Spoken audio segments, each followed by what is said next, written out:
नमस्कार, आप देख रहे हैं न्यूज समय तक और मैं हूं आपके साथ अमन त्रिवेदी। आइए नजर डालते हैं आज की ताजा प्रधानमंत्री खबरों पर। नरेंद्र मोदी ने की सऊदी क्राउन प्रिंस से मुलाकात, राष्ट्रपति भवन में दिया गया गार्ड ऑफ ऑनर। अब जब G20 की बैठक खत्म हो गई है तो मोदी सरकार को घरेलू मुद्दों पर अपना ध्यान आकर्षित करना चाहिए। मल्लिकार्जुन खड़गे का केंद्र पर तीखा हमला। न करूंगा न करने दूंगा, जो बाइडेन के वियतनाम में संबोधन के बाद कांग्रेस नेता जयराम रमेश ने पीएम मोदी पर बोला हमला। एक साथ होंगे लोकसभा और विधानसभा के चुनाव, आ गई 12 संभावित राज्यों की सूची। पश्चिम बंगाल में बीजेपी के सीनियर नेता दिलीप घोष बोले, इंडिया का नाम बदलकर रखा जाएगा भारत, विरोध करने वाले छोड़ सकते हैं देश। लोकसभा चुनाव में बीजेपी और जेडीएस साथ मिलकर लड़ेंगे चुनाव, पूर्व पीएम और पार्टी प्रमुख एचडी देवगौड़ा ने की पुष्टि। प्रधानमंत्री नरेंद्र मोदी के जन्म पर केंद्र सरकार का बड़ा तोहफा, 17 सितंबर को शुरू होगा आयुष्मान भव। नई दिल्ली घोषणा पत्र, देश की बड़ी कूटनीतिक जीत। G20 पर कांग्रेस नेता शशि थरूर ने की मोदी सरकार की तारीफ। प्रधानमंत्री नरेंद्र मोदी के जन्मदिन को सेवा पखवाड़े के तौर पर मनाएगी बीजेपी। G20 समिट में भारत, सऊदी अरब, यूरोप कॉरिडोर समझौते से घबराया पाकिस्तान, अपनी ही सरकार को कोस रही आवाम। इंडिया की समन्वय समिति की बैठक से पहले बोले लालू यादव, कहा दूल्हा गठबंधन में से ही कोई एक होगा। क्राउन प्रिंस मोहम्मद बिन सलमान अल सऊदी संग द्विपक्षीय वार्ता के बाद बोले पीएम मोदी, कहा भारत के लिए सऊदी अरब अहम। पूर्व मुख्यमंत्री चंद्रबाबू नायडू की गिरफ्तारी पर मचा बवाल, टीडीपी ने आंध्र प्रदेश में किया बंद का आह्वान। महाराष्ट्र में मराठा आरक्षण को लेकर ठाणे बंद का ऐलान, सिंध सरकार ने बुलाई सर्वदलीय बैठक। अंतरिक्ष में सुपर पावर बनेगा भारत, 2030 तक स्पेस स्टेशन लॉन्च करेगा इसरो। मध्य प्रदेश के सीएम शिवराज सिंह चौहान के लिए बुरी खबर, आरएसएस के पूर्व प्रचारकों ने बनाया राजनीतिक दल, बड़ी बीजेपी की बेचैनी। राजस्थान विधानसभा चुनाव से पहले कांग्रेस को लगा बड़ा झटका, ज्योति मिर्धा ने थामा बीजेपी का दामन। G20 समिट से लौटते ही एक्शन में बिहार के सीएम नीतीश कुमार, समय से पहले चुनाव की आशंका के बीच बुलाई जेडीयू पदाधिकारियों की बैठक। सनातन पर बवाल के बाद अब उदयनिधि स्टालिन का नया बयान, बीजेपी को बताया जहरीला सांप। विश्व हिंदू परिषद के 60 साल हुए पूरे, फारसा तलवार के साथ नागपुर में निकली शोभा यात्रा। भारत और सऊदी अरब के गहरे संबंध, बोले केंद्रीय पेट्रोलियम मंत्री हरदीप पुरी। G20 डिनर में ममता बनर्जी के शामिल होने पर कांग्रेस नेता अधीर रंजन चौधरी हुए हैरान, पूछा आपके जाने की वजह क्या थी। राम मंदिर के उद्घाटन के बाद बन सकते हैं गोधरा जैसे हालात, महाराष्ट्र के पूर्व सीएम उद्धव ठाकरे के इस बयान पर सपा नेता अब्बू आजमी बोले, कुछ ऐसा हो सकता है। मध्य प्रदेश में चुनाव से पहले नेताओं की मची भगदड़, कईयों ने थामा कांग्रेस का हाथ, बीजेपी बोली हमारे पास भी लंबी लिस्ट।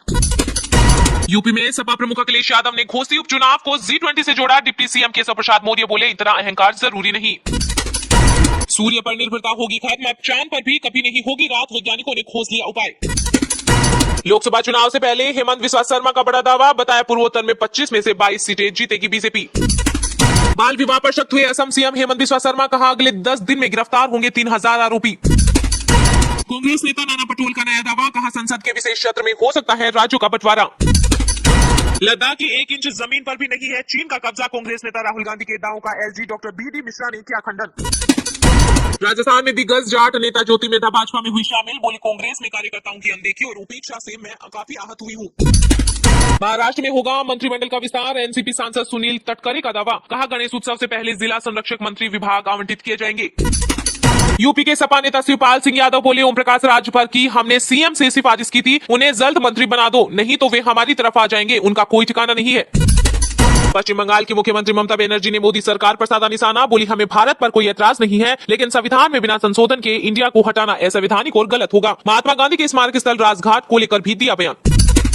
राम मंदिर पर उद्धव ठाकरे के बयान से मचा सियासी संग्राम, बीजेपी बोली कुछ लोग सत्ता के लालच में अपनी विचारधारा भूल गए हैं। गुजरात के अहमदाबाद को मिल गया नया मेयर, बोर्ड मीटिंग में ध्वनि मत से चुनी गई बीजेपी की प्रतिभा जैन। मध्य प्रदेश में कांग्रेस विधायक विपिन वानखेड़े हिरासत में, जन आशीर्वाद यात्रा को काले झंडे दिखाने की दी थी धमकी।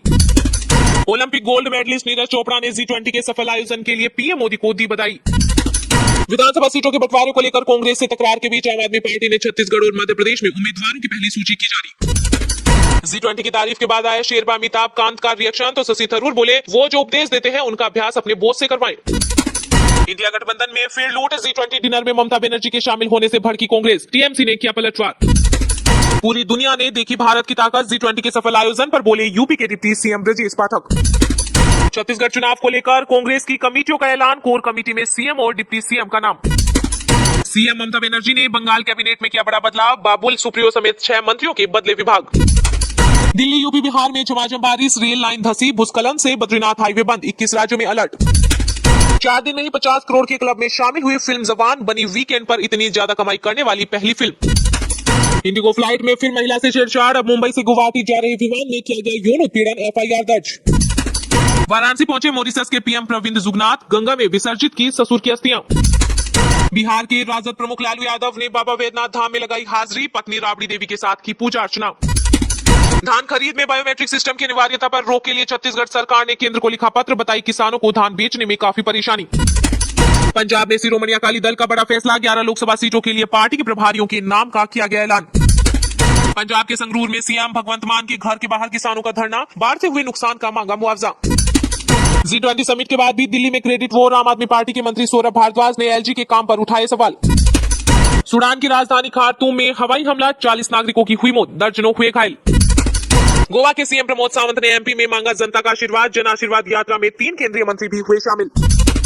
गुजरात के कच्छ में महसूस किए गए भूकंप के झटके, रिक्टर स्केल पर 4.5 रही तीव्रता। G20 की बैठक के नतीजों ने शेयर बाजार में भरा जोश, पहली बार निफ्टी 20,000 के बाद, सेंसेक्स 528 अंकों के उछाल के साथ बंद। पाकिस्तान को लगा बड़ा झटका, हारिस रऊफ चोटिल भारत के खिलाफ नहीं कर सकेंगे गेंदबाजी।